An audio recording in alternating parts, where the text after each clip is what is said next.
Good morning everyone, कैसे हो आप सब। होप सो कि बहुत अच्छे होंगे और अपनी प्रिपरेशन बहुत ही अच्छी तरीके से कर रहे होंगे, क्योंकि आपको पता है कि आईबीपीएस पीओ और एसबीआई पीओ जो है वो एग्ज़ाम बहुत जल्दी आने वाला है। ठीक है, आज हो गई 22 तारीख। ठीक है, और बहुत जल्दी एग्ज़ाम आने वाला है, तो हम देखेंगे कि हमें क्या क्या अच्छे से पढ़ना चाहिए डेली। ठीक है, तो सारे सब्जेक्ट हमें डेली कवर करना जो है हमारा बहुत हमें करना ही पड़ेंगे डेली। बहुत ज़रूरी है, रीजनिंग है, इंग्लिश है, बैंकिंग अवेयरनेस है, ये सारे हमें डेली लेके चलना पड़ता है। हम किसी को भी स्किप जो है वो नहीं कर सकते। ठीक है, और हम देखेंगे रीजनिंग में हमें क्या करना है। रीजनिंग में सैलोजम को हम नहीं छोड़ सकते, क्योंकि 3-4 नंबर जो टॉपिक हमें दे रहा है ना, तो वो हमें नहीं छोड़ना चाहिए, चाहे कुछ भी हो जाए। ठीक है, कोडिंग डिकोडिंग है, 4 सेट करेंगे, क्योंकि ये भी हमें आईबीपीएस पीओ में 3 से 4 नंबर देके जाता है। आपको पता है, जब भी कोडिंग डिकोडिंग आता है तो 5 नंबर 4 नंबर से कम नहीं आता है। ठीक है, फिर अल्फान्यूमेरिक सीरीज है, इसमें भी 5 नंबर 4 नंबर के क्वेश्चन आपको मिलेंगे। ठीक है, तो आपको ये भी जरूरी है। और सिटिंग अरेंजमेंट तो आपको बहुत जरूरी है। सिटिंग स्क्वायर 5 सेट आपको करना है, लीनियर रॉ 2 सेट करने हैं, मंथ बेस्ड करने 2 सेट। ठीक है, और एज्ड बेस्ड 2 सेट करने हैं, क्योंकि ये भी बहुत जरूरी है आईबीपीएस पीओ और एसबीआई पीओ के लिए।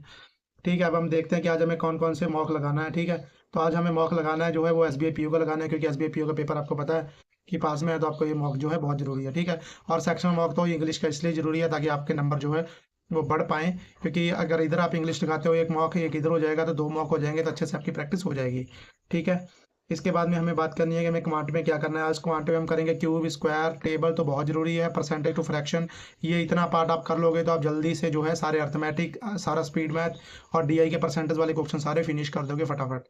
और मिसिंग नंबर सीरीज 20 क्वेश्चन करने हैं, क्वाड्रेटिक आपको करने हैं 10 क्वेश्चन, क्योंकि आपको पता है कि ये 5 नंबर की, 4 नंबर की, 3 नंबर की ऐसे इसमें आएगी, तो आपको जरूर करनी पड़ेगी। ठीक है, और एजेस के 10 क्वेश्चन करने हैं, रेशियो 10 क्वेश्चन करने हैं। रेशियो पे कमांड बहुत अच्छी होनी चाहिए, क्योंकि इस रेशियो का ही सारा काम है। प्रॉफिट एंड लॉस के क्वेश्चन आपको पता है आते हैं, ये ज़्यादा रिवाइज करो। और लाइन ग्राफ 5 सेट करनी है, पाई चार्ट आपको 5 सेट करनी है, पाई चार्ट डबल वाली करनी है, केस लेट 2 सेट करने हैं, क्योंकि पाई चार्ट डबल जो है वो बहुत ज़्यादा देखने को मिलती है और परसेंटेज में मिलती है। ठीक है, तो आपको ये जो बहुत ज़रूरी है ये आपको करनी पड़ेगी।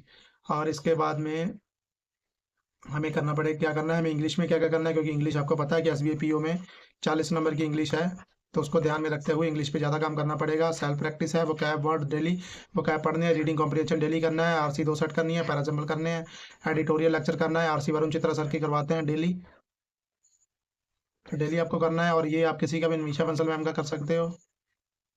ठीक है, और अनुभव सर का भी कर सकते हो। ठीक है, अनुभव सर का भी कर सकते हो। इसके बाद में आपको क्या करना है कि बैंकिंग अवेयरनेस में क्या करना है। बैंकिंग अवेयरनेस में आपको डेली करंट अफेयर्स तो आपको करना है, डेली पीडीएफ रिवाइज भी करना है इवनिंग में या नाइट में। ठीक है, इवनिंग में करना है। आरबीआई सर्कल का लेक्चर डेली करना है, गवर्नमेंट स्कीम है, नेशनल पार्क है, ऑर्गेनाइजेशन है, स्पीड मैथ है। ठीक है, स्पीड मैथ नहीं, सॉरी, वो स्टेडियम, स्पीड मैथ ही मुंह पे चढ़ा रहता है, स्टेडियम रिवाइज करने हैं। ठीक है, तो इसलिए बहुत ज़रूरी है, ये चीज़ें आपको करनी पड़ेंगी। और ऐसे टू डू लिस्ट आप डेली कंप्लीट करो। और कुछ जो इंपॉर्टेंट चीज़ें हैं वो क्या है कि टेबल आपको, यानी कि स्क्वायर जो है 1 से लेके 100 तक आनी चाहिए। ठीक है, यानी कि आप जिसको बोल दो ना 1 से लेके 100 तक स्क्वायर आने चाहिए, वो कहता है 100 तक की जरूरत ही नहीं है।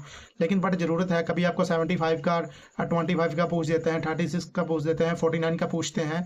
ठीक है, 85 का पूछते हैं, 97 का पूछते हैं, तो आप क्या करोगे जब आपको आता ही नहीं है। वैसे तो ट्रिक भी पता होनी चाहिए, लेकिन ये चीज़ें आपको रिवाइज ही होनी चाहिए, क्योंकि बहुत ज़्यादा बड़ी चीज़ें नहीं है ये। ठीक है, तो टेबल स्क्वायर आपको बहुत ज़रूरी है, याद होने चाहिए। इसके बाद में आपको जो है ऑड नंबर पता होने चाहिए कि कौन कौन से ऑड नंबर होते हैं और कौन कौन से नहीं। जैसे ये ऑड नंबर है, ये ऑड नंबर है, ये ऑड नंबर है, तो ये सारे ऑड नंबर है, ये आपको बहुत ज़रूरी याद होने चाहिए।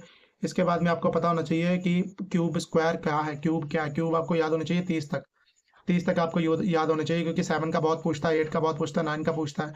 ठीक है, और 16 का पूछता है, 18 का पूछ लेता है। ठीक है, 12 का पूछता है, 11 का पूछता है, तो आपको 20 तक तो मैंडेटरी है। और अगर आगे भी आप याद कर पाओ तो बहुत ही अच्छी बात है। ठीक है, इसके बाद में हमें क्या करना है, इसके बाद में हमें है कि इवन नंबर आपको पता होना चाहिए कि इवन नंबर कौन से होते हैं। इवन ऑड वाले में बहुत दिक्कत होती है, तो इवन नंबर ये होते हैं 2, 4, 6, 8, 10, यानी कि 2, 4, 6, 8, 10, 12, 14, 16। ठीक है, ये होते हैं ऑड यानी इवन नंबर।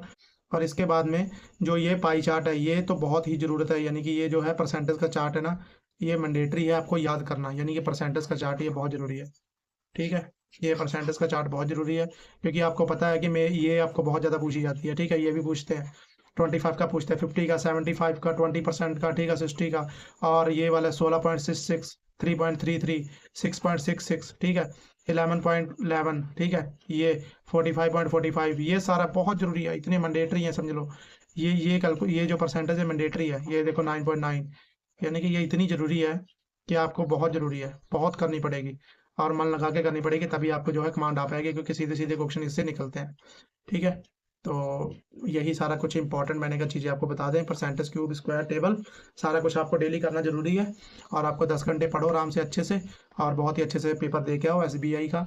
आपको पता है कि एसबीआई पीओ और एसबीआई क्लर्क, मतलब कि IBPS clerk, IBPS PO exam जो है लगे हुए। इसके बाद में एसबीआई क्लर्क लगा है, वो भी आ जाएगा जल्दी। आईबीपीएस क्लर्क का आपने चार्ट में देखा ही होगा, कैलेंडर में, ठीक है, आईबीपीएस क्लर्क का। और इसके बाद में यही सारी चीज़ें जो है, जितने भी एग्ज़ाम हैं अब आने वाले हैं बहुत जल्दी से सारे एग्ज़ाम, तो आपको अच्छे से कंप्लीट करना है टू डू लिस्ट, ठीक है। और वीडियो अच्छी लगे तो सब्सक्राइब करो मेरा यूट्यूब चैनल, और लाइक करो, कमेंट करो, बेल आइकन को दबा लेना ताकि तुरंत वीडियो आपके पास पहुंच जाए। Okay guys, thank you, all the best.